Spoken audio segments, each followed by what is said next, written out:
You've spent your entire life trying to be likable, and somewhere in that endless performance, you became invisible. Not physically invisible. People see you, they interact with you, they probably even say they care about you. But the real you, the one that exists beneath the carefully constructed presentation, that person hasn't been seen in so long, you're not even sure they still exist. And here's what nobody tells you. The very thing you're doing to be accepted is the exact thing that's making genuine connection impossible. Let me ask you something. Where are you watching this from right now? And what part of this is already landing in your chest? If this is speaking to something true in you, if you're tired of the performance, hit that like button. Share this with someone who needs permission to stop pretending. Subscribe if you're ready to remember what it feels like to be real. Because what I'm about to show you isn't about becoming more magnetic by adding something to yourself. It's about removing everything that's covering up the magnetism you've had all along. You know that feeling when you're about to speak in a meeting and you pause for just a fraction of a second to calculate how your words will land. That microsecond where you translate what you actually think into what will be acceptable, palatable, safe. You do this so fast now, you barely notice it anymore. It's become automatic. This constant self-editing, this perpetual translation from your internal truth to your external presentation. You do it with your partner when they ask how you're feeling, and you say fine when you mean drowning. You do it with your friends when you laugh at jokes that don't land with you, when you agree with opinions you don't hold, when you show enthusiasm for plans that exhaust you before they even begin. You do it at work when you perform confidence you don't feel, competence you're not sure you possess, certainty about things you're actually questioning. You've become fluent in a language that isn't yours, and the cost of this constant translation is that nobody knows who you actually are, including you. You've learned to read rooms with the precision of a professional poker player. You can sense what people want from you before they fully form the thought themselves. Is this person looking for agreement? Give them agreement. Do they need you to be strong right now? Perform strength. Are they uncomfortable with emotion? Lock it down. You're so skilled at this adaptive performance that people probably describe you as easygoing, flexible, good with everyone. And they mean it as a compliment, but you hear it as confirmation that your disguise is working. Because that's what it is, isn't it? A disguise? A costume you put on so convincingly that you've forgotten what you look like underneath it. You've spent so much energy becoming what others need that you've lost touch with what you actually are. And the exhausting part, the part that's wearing you down to nothing, is that you can't stop. Because stopping means risking rejection. And rejection feels like death when you've built your entire identity on being acceptable. Here's what's happening in your body right now as you read this. There's a tightness somewhere. Maybe your chest, maybe your throat, maybe your stomach. That's your organism trying to tell you something it's been trying to tell you for years. That's the part of you that knows this isn't sustainable, that recognizes the violence of constant self-betrayal, that's exhausted from the performance. But you've learned to override that signal. You've learned to push through the discomfort, to ignore the warning lights, to keep performing even when every cell in your body is screaming for you to stop. You've become an expert at abandoning yourself. This didn't start with you. You weren't born calculating how to be acceptable. You came into this world whole, authentic, completely yourself, without apology or hesitation. You cried when you were sad, laughed when you were delighted, said no when you meant no, asked for what you needed without shame. You were congruent. Your inside matched your outside perfectly. But then something happened. Actually, many things happened. Small moments that taught you that being yourself came with consequences. Maybe you expressed anger and were told that wasn't acceptable, that good children don't get angry, that you needed to calm down, be nice, stop making a scene. So you learned to swallow the anger, to smile when you wanted to scream. Maybe you showed fear and were told to be brave, to stop being a baby, that there was nothing to be afraid of. So you learned to hide the fear, to pretend confidence you didn't feel. Maybe you were excited about something and someone dismissed it, minimized it, told you it wasn't that important. So you learned to contain your enthusiasm, to make yourself smaller, to need less. Maybe you were sad and someone got uncomfortable, changed the subject, told you to look on the bright side. So you learned to perform happiness, to protect others from your pain, to carry grief alone. These weren't malicious moments. The people who taught you to hide yourself probably thought they were helping you. They were preparing you for a world that rewards conformity and punishes authenticity. They were passing down the same conditions they learned, the same contracts they signed. Be good and you'll be loved. Be perfect and you'll be safe. Be small and you won't be abandoned. And you, being a brilliant and adaptive child, learned the lesson perfectly. You figured out which parts of yourself were acceptable and which parts needed to be hidden. You created a version of yourself that would earn love, approval, belonging. And it worked. You got the acceptance you were seeking, but you paid for it with yourself. The mechanism is elegant in its cruelty. Every time you perform instead of being real, you get a small hit of relief. The other person smiles, agrees, seems satisfied.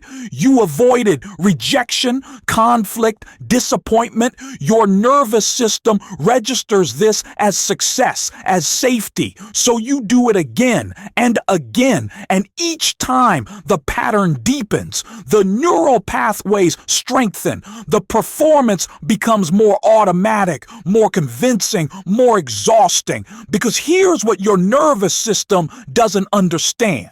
The relief is temporary, but the cost is cumulative. Each time you choose performance over presence, each time you translate yourself into something more palatable, each time you hide what's real to show what's acceptable, you're teaching yourself that who you actually are isn't enough. You're reinforcing the belief that your authentic self is fundamentally unlovable, that the real you would be rejected, that you need to earn your place in every room by being someone other than yourself. And the exhaustion you feel? That's not depression, though it might look like it. That's not anxiety, though it might feel like it. That's the natural consequence of spending every waking moment managing how you're perceived. Think about how much energy it takes to maintain this performance. You're running multiple programs simultaneously, monitoring how you're coming across, adjusting your presentation in real time, suppressing authentic responses, generating acceptable ones, tracking how others are responding to you, recalibrating based on their reactions, predicting what they need from you, delivering it before they ask. This is cognitive and emotional labor that never stops. No wonder you're tired. No wonder you feel like you're running on empty. You're operating a sophisticated defense system every moment of every day, and defense systems require enormous energy to maintain. But here's what's even more insidious. The performance creates the very thing it's trying to prevent. You're hiding yourself to avoid rejection, but in hiding yourself, you're guaranteeing that you'll never be truly accepted. Because the acceptance you're getting isn't for you, it's for the character you're playing. People like the version of you that agrees with them, supports them, doesn't challenge them, doesn't need too much, doesn't feel too deeply, doesn't take up too much space. But that's not acceptance. That's approval for a performance. And deep down, you know this. You know that if people saw who you really are, with all your needs, your anger, your fear, your complexity, your contradictions, they might not like what they see. So you keep performing, and you keep getting accepted, and you keep feeling completely alone because you are alone. The real you is hidden so well that nobody can find it. Sometimes you can't even find it yourself. Your body has been trying to tell you this for years. That tightness in your chest when you're about to say yes to something you want to say no to, that's your organism objecting. That heaviness that settles over you after social interactions where you perform perfectly. That's the weight of self-betrayal, that restlessness that keeps you scrolling, shopping, eating, drinking, anything to avoid being still with yourself. That's you running from the truth your body already knows. You've learned to interpret these signals as anxiety, as social anxiety specifically, as something wrong with you that needs to be fixed. But what if these aren't symptoms of a disorder? What if they're healthy responses to an unhealthy situation? What if your body is simply refusing to accept the constant abandonment of yourself? There's a wisdom in your organism that's older and deeper than your conditioning. Before you learned to perform, before you developed all these sophisticated strategies for earning acceptance, you had direct access to this wisdom. You knew when something felt right or wrong. You knew who felt safe and who didn't. You knew what you needed and weren't afraid to ask for it. This wasn't conscious knowledge. It was organismic knowing, body knowledge, the kind of intelligence that doesn't need to think because it simply senses. But you learned to override it. You learned that what feels right to you might not be acceptable to others. You learned that your gut instinct might be wrong, that you should listen to external authority instead of internal knowing. You learned to distrust yourself, and now you're stuck in this exhausting loop, performing to avoid rejection, getting accepted for the performance, feeling alone because nobody sees the real you, performing harder to maintain the acceptance, feeling more alone, performing even harder. The cost escalates over time. In your 20s, maybe the performance felt manageable, even necessary. By your 30s, the exhaustion started setting in. By your 40s, you might be wondering if this is all there is, if you'll spend your entire life being a character in your own story instead of the author. The years compound. The performance that was supposed to keep you safe starts to feel like a prison. You look around at your life, the relationships, the career, the identity you've built, and you realize it's all constructed around a version of yourself that isn't real. And changing it feels impossible because it would mean disappointing everyone who's come to expect the performance from you. I want you to know something, and I need you to really hear this. Every part of you that you've learned to hide Every emotion you've learned to suppress, every need you've learned to minimize, every truth you've learned to translate, all of it is acceptable. Not just acceptable, necessary, essential. The anger you've been swallowing, that's your boundary system trying to activate. The fear you've been hiding, that's your protection mechanism doing its job. The sadness you've been performing your way out of, that's your heart processing loss. The needs you've been minimizing, those are the requirements for your well-being. There's nothing wrong with any of it. The only thing that's wrong is that you've been taught to see your authentic self as a problem to be managed instead of a truth to be honored. I'm looking at you right now, across whatever distance exists between us, and I'm seeing all of it. The parts you show and the parts you hide. The performance and what's underneath it. The person you've become and the person you actually are. And here's what I need you to understand. Both are completely acceptable. The fact that you learn to perform doesn't make you fake or manipulative or bad. It makes you human. It makes you someone who learned to survive in a world that often punishes authenticity. You did what you had to do. You adapted brilliantly. And also, you don't have to keep doing it. The adaptation that saved you then is costing you now. The performance that earned you acceptance is preventing real connection. The mask that protected you has become the thing you need protection from. Let me tell you about Sarah. That's not her real name, but her story is real. Sarah spent 43 years being exactly what everyone needed. At work, she was the reliable one, the one who said yes to every project, who stayed late without complaining, who never pushed back on unreasonable demands. With her husband, she was the easygoing wife who didn't make waves, who prioritized his needs over her own, who performed contentment even when she felt empty. With her kids, she was the patient mother who never showed anger or frustration, who was always available, always supportive, always putting them first. With her friends, she was the listener, the supporter, the one who showed up for everyone else's crises but never had any of her own. People loved Sarah. They described her as selfless, giving, kind.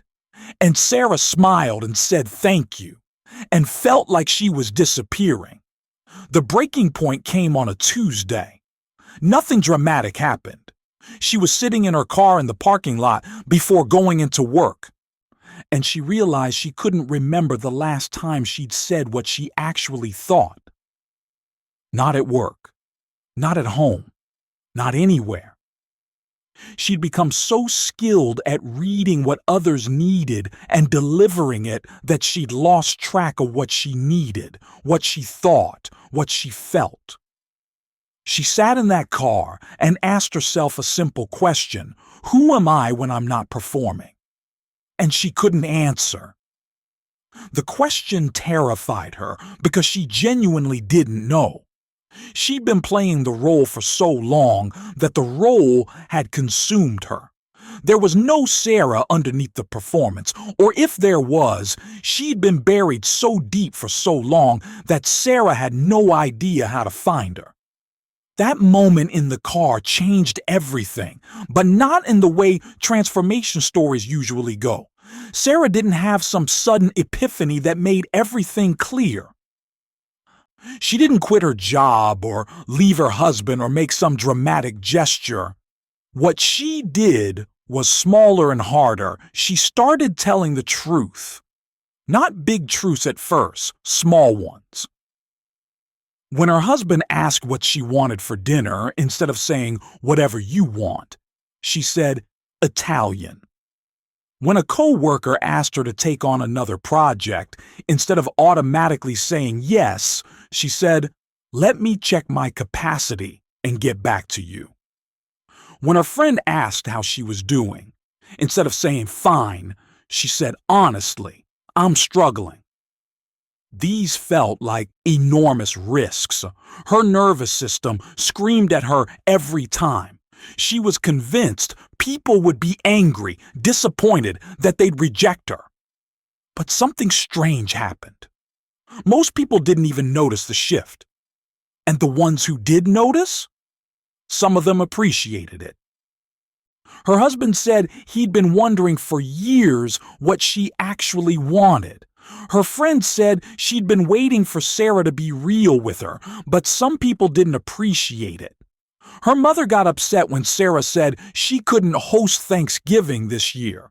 A co-worker who'd relied on Sarah's constant availability got frustrated when Sarah started setting boundaries. Some friends drifted away when Sarah stopped being the perpetual listener and started having needs of her own. And this part was hard because Sarah's worst fear was coming true. Some people didn't like the real her as much as they liked the performance. But here's what Sarah discovered. The people who left weren't actually in relationship with her. They were in relationship with what she could do for them. The loss was real and it hurt. But what she lost wasn't authentic connection. It was transactional arrangement disguised as relationship. And as those fell away, something else became possible. The people who stayed got to meet the actual Sarah. And the relationships deepened in ways that had never been possible when she was performing.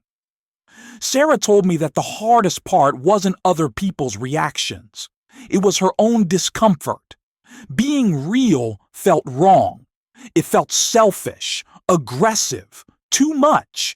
Every time she expressed a genuine preference or need, her entire system lit up with alarm.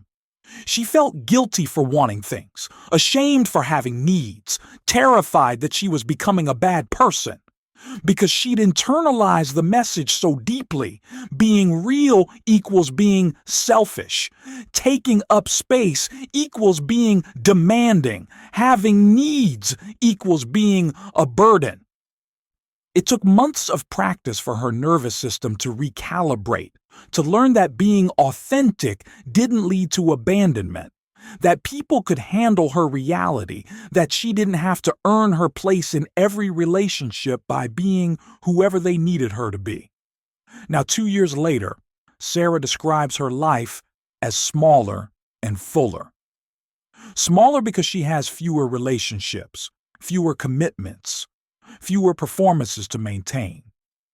Fuller because the relationships she has are real. The commitments she makes are authentic. The life she's living actually belongs to her. She still catches herself performing sometimes. The old patterns don't disappear completely, but now she notices it happening. She can feel the moment when she starts to translate herself, and she can choose differently. Not always, but more often. And that choosing, that small moment of deciding to be real instead of acceptable, that's where her life is actually happening now. What keeps most people stuck isn't lack of awareness. You probably already know you're performing. You can feel the gap between who you are and who you show. The thing that keeps you stuck is the belief that the performance is necessary, that without it, you'd be rejected, abandoned, alone. And this belief isn't irrational. It's based on real evidence. You've probably tried being authentic before and had it go badly. You expressed anger and someone shut you down. You showed vulnerability and someone used it against you. You stated a need and someone called you selfish. So you learned.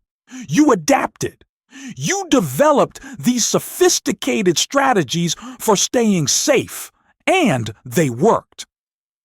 But they've also created a life where you're surrounded by people but completely alone, where you're constantly connected but never truly seen, where you're always performing but never present. The shift that needs to happen isn't about becoming more authentic, as if authenticity is something you add to yourself. It's about stopping the performance. It's about releasing the enormous effort it takes to be someone you're not and allowing what's actually there to be present. This sounds simple, but it's one of the hardest things you'll ever do, because the performance has become your identity.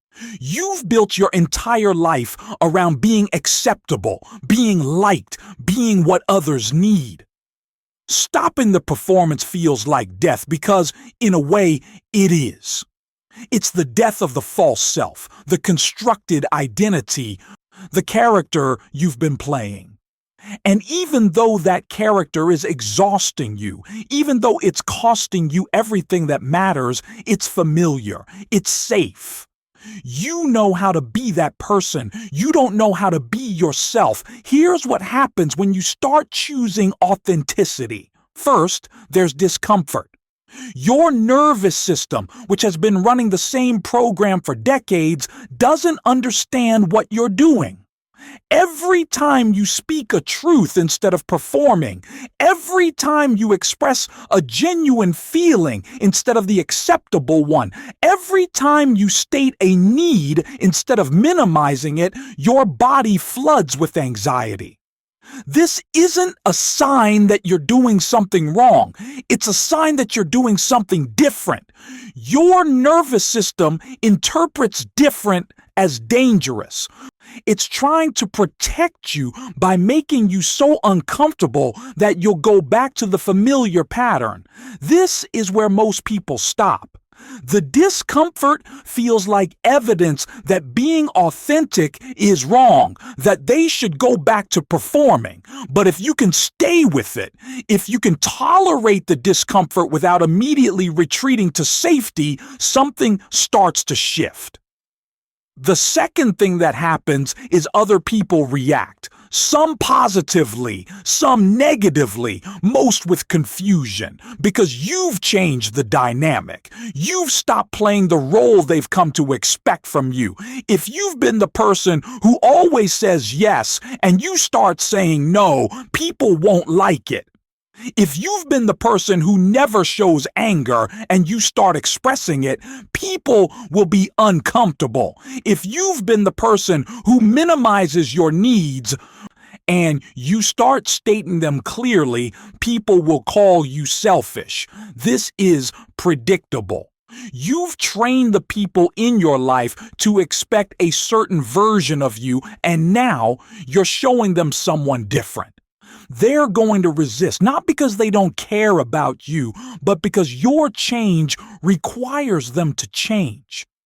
Your authenticity challenges their comfort. Your realness might trigger their own discomfort with their performance. Some relationships won't survive this. The ones built entirely on you being who they needed you to be will fall apart. And this is painful. But it's also necessary, because those weren't real relationships. They were arrangements, and you don't need arrangements. You need connection. The third thing that happens if you keep going is you start to remember yourself, not the self you've constructed, but the self that was there before you learned to perform. You start to notice what you actually feel, what you actually want, what actually matters to you. This isn't a process of becoming someone new. It's a process of removing everything that's covering up who you've always been. You start to access that organismic wisdom again, that body knowledge that knows what's right and what's wrong for you without having to think about it. You start to trust yourself. Not perfectly, not all at once, but gradually. You make a decision based on what feels true to you, and even if it doesn't work out perfectly, you learn that you can handle it. You express a need, and even if the other person can't meet it, you learn that having needs isn't dangerous. You show your real self, and even if some people leave, You learn that you don't disappear when you stop performing. And then, the fourth thing happens, the thing that makes all the discomfort worth it.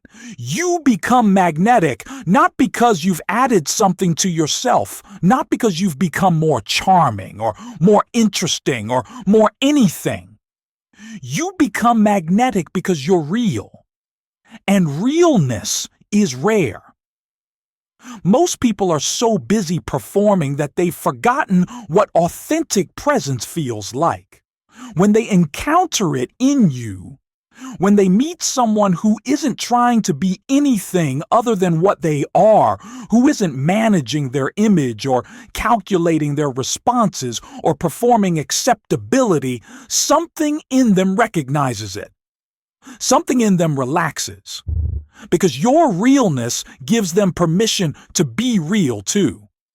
Your authenticity creates space for theirs. This is what Carl Rogers understood that most people miss. The most powerful thing you can offer another person isn't your advice or your support or your solutions. It's your genuine presence. Your willingness to be fully yourself with all your imperfections and uncertainties and contradictions creates an environment where they can be fully themselves too. Let me tell you about Marcus. He was a corporate executive who'd built his entire identity on being unshakable, strong, decisive, always in control. He never showed doubt, never admitted mistakes, never let anyone see him struggle. His team respected him, but they also feared him. His wife loved him, but she also felt distant from him. His kids admired him, but they didn't really know him. Marcus thought this was what leadership looked like, what strength looked like, what being a man looked like. And then his company went through a crisis. A major deal fell through, and it was partially his fault. He'd made a decision based on incomplete information, and it cost the company millions. He could have done what he'd always done, deflected, blamed others, maintained the facade of infallibility, but something in him was tired. Tired of the performance, tired of the isolation, tired of being strong when he felt terrified. So he did something he'd never done before. In the next team meeting, he told them the truth. He said he'd made a mistake, that he was scared about what it meant for the company, that he didn't have all the answers, that he needed their help. The room went silent. His team didn't know how to respond because they'd never seen this version of him, but then something unexpected happened. People started talking, really talking, not performing competence or hiding concerns or managing up. They started sharing their own fears about the situation, their own ideas for solutions, their own mistakes they'd been hiding. The meeting that was supposed to be about damage control became something else entirely. It became real. And out of that realness came creativity, collaboration, solutions that wouldn't have been possible if everyone had stayed in their performance mode. Marcus told me that moment changed everything for him, not just at work, but everywhere. He started being real with his wife about his fears and insecurities. She responded by being real about hers. Their marriage, which had been pleasant but distant, became intimate.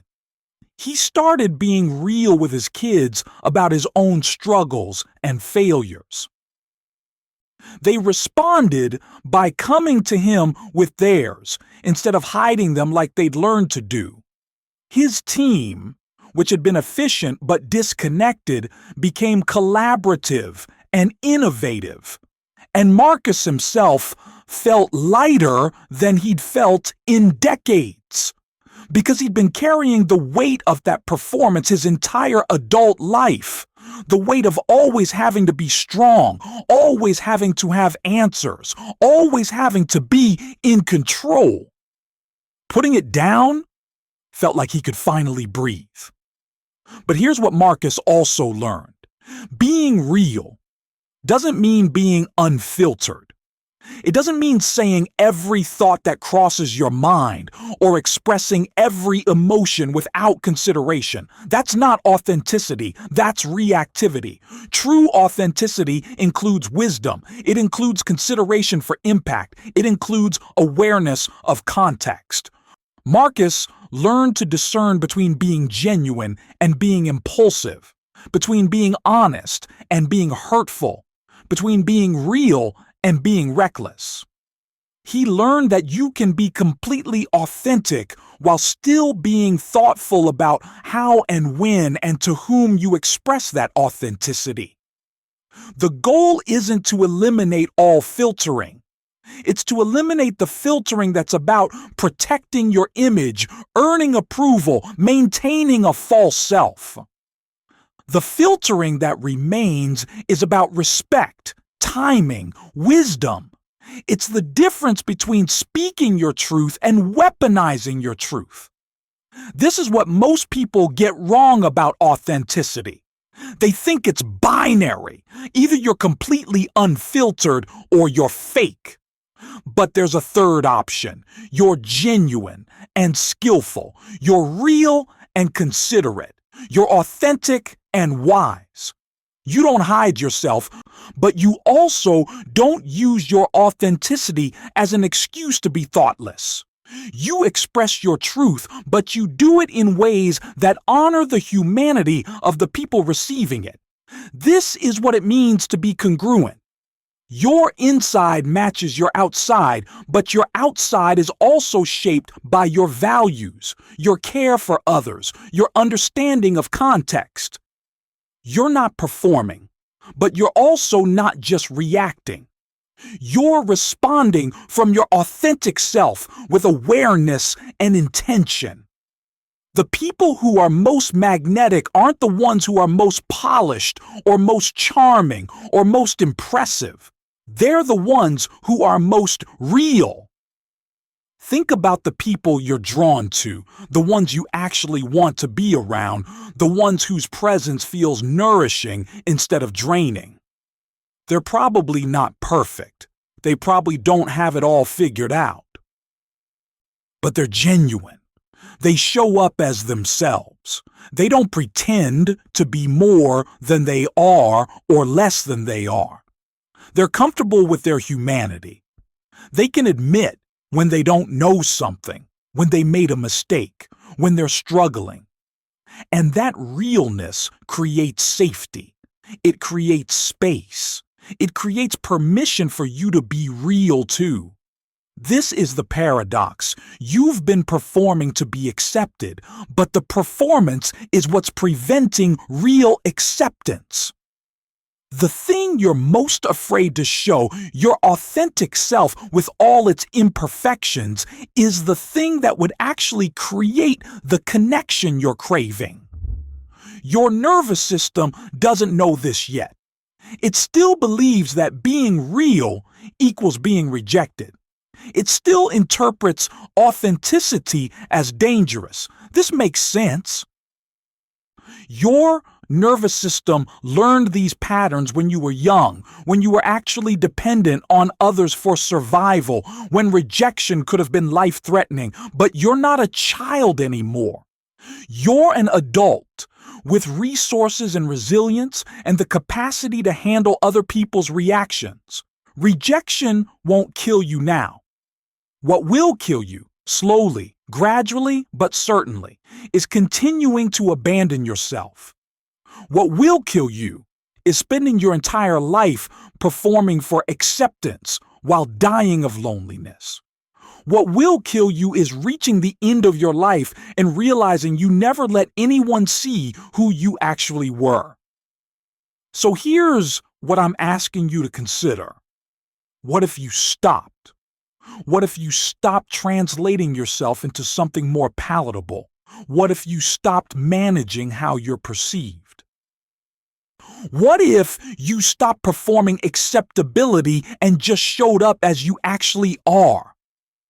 I'm not suggesting you do this everywhere all at once. That would be overwhelming and probably not wise.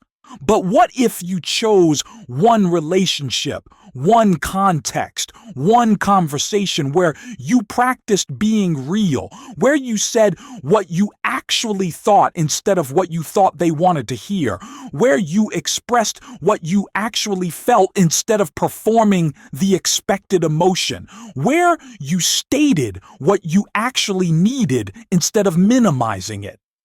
What if you just tried it and saw what happened? You might be thinking this sounds terrifying. It probably does, because it is. Being real is vulnerable. It means people might not like what they see. It means you might disappoint someone, might create conflict, might lose a relationship. All of that is possible. But here's what else is possible. Someone might actually see you, the real you, and they might like what they see, not because you're perfect, but because you're real. And that recognition, that experience of being genuinely seen and accepted, that's what you've been craving your entire life. That's what all the performing has been trying to achieve. But you can't get there through performance. You can only get there through presence. The invitation here isn't to become someone different. It's to stop being someone different. It's to release the exhausting effort of maintaining a false self and allow your actual self to be present. This doesn't mean you'll suddenly have everything figured out. It doesn't mean life will become easy. It means life will become real. Your relationships will become real. Your work will become real. Your experience of yourself will become real. And realness, even when it's difficult, is better than the most pleasant performance. Because in realness, you're actually here. You're actually alive. You're actually participating in your own life instead of watching yourself perform in it. This is what Carl Rogers spent his life trying to communicate. You don't need to become anything. You need to stop trying to become what you're not. You don't need to add to yourself. You need to remove what's covering you. You don't need to earn acceptance. You need to accept yourself so fully that other people's acceptance or rejection becomes less central to your experience. This isn't about not caring what others think. It's about caring more about your own integrity than their approval. It's about valuing your authenticity more than their comfort. It's about choosing yourself, even when choosing yourself means disappointing someone else. And here's what happens when you make this choice consistently. You start to trust yourself. You start to believe that who you are is enough, not perfect, not finished, not without room for growth, but fundamentally enough. You stop looking outside yourself for validation and start finding it inside. You stop asking, am I acceptable? And start asking, am I being real? The question shifts from, do they like me? To, am I honoring myself? And this shift changes everything. Because when your worth isn't dependent on other people's approval, you become free. Free to be yourself, free to take risks, free to change, free to grow, free to connect authentically, free to live. You're at a choice point right now. You can close this and go back to the performance. You can keep doing what you've been doing. Keep being who you've been being. Keep hoping that if you just perform well enough, eventually you'll feel accepted.